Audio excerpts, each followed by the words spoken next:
You're trying to manage your money smartly, setting budgets, tracking your investments, paying bills, and making sense of your finances, but you feel overwhelmed by too many apps or too little control. That's where Quicken comes in, a long-standing desktop finance tool that promises powerful insights and all-in-one money management.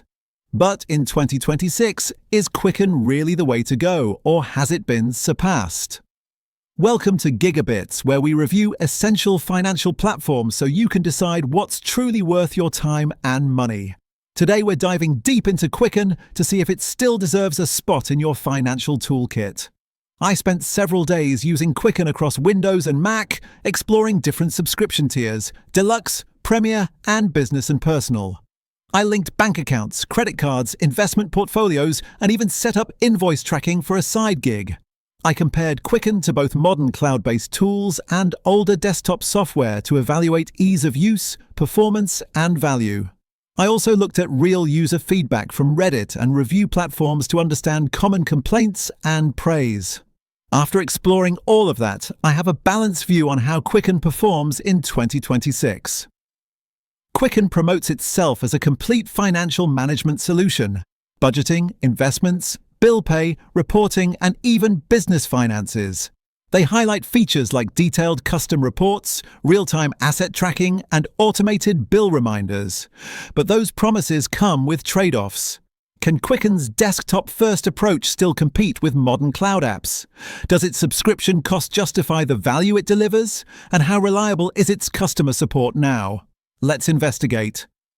Step 1. Feature depth and budgeting. Quicken offers highly customizable budgeting tools, transaction categorization, goal setting, and recurring expense support.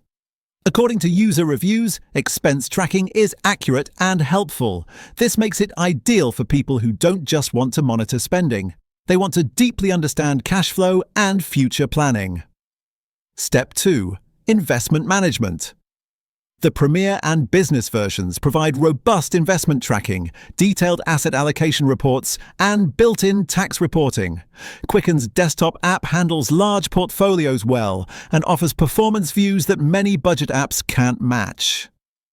Step 3. Bill pay and invoice tools. For users paying frequent bills or sending invoices, especially in Quicken Business, the built-in bill pay and invoice system is a big win. It's not a full accounting package, but it's very practical for freelancers or small business owners who don't need payroll or full bookkeeping software. Step 4. Device and platform limitations. Quicken remains primarily desktop-based. While there's mobile sync and some web access, its mobile apps are less powerful than the full desktop experience. On Mac, certain tools lag behind the Windows version, and some users report limited reporting and investment capabilities. Step 5. Pricing model. Quicken uses a subscription model. According to its pricing page, plans range from classic personal versions to business bundles. Its pricing is higher than many cloud-first finance apps, which worries some users, but for those who need its desktop power, many see it as a worthwhile investment. Step 6.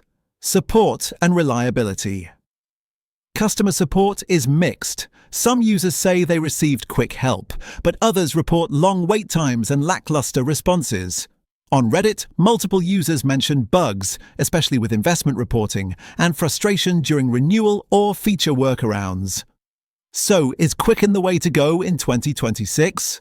For many users, yes, especially if you value a deep, feature-rich desktop finance tool that handles budgets, investments, and small business needs in one place. Quicken remains unmatched in its report customization and investment tracking, but it's not for everyone. If you're primarily using a smartphone, prefer cloud-based apps, or want something lightweight, Quicken may feel too heavy and expensive. Also, support woes and platform limitations for Mac may put some people off. In short, Quicken is still a powerful choice for serious personal finance management, but don't jump in without thinking about how you use your money.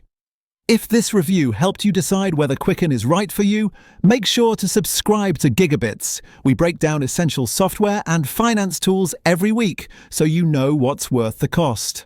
Tap like if you found this useful and let me know in the comments.